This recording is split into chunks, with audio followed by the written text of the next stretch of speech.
Welcome to our video journey where we explore the fascinating world of pronunciation, unraveling the mysteries behind each word and its usage. In this video, the word is accept. Accept.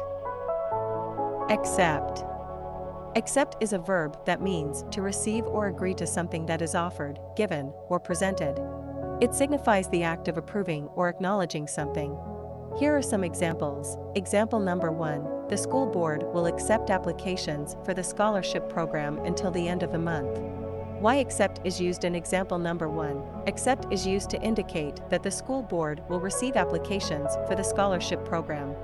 Example number 2. She decided to accept the job offer because it matched her career goals.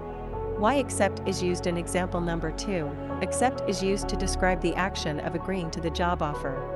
Stay tuned for more linguistic wonders and join us in unlocking the magic of language. Thanks for watching, and until next time, keep speaking, writing, and embracing the beauty of words.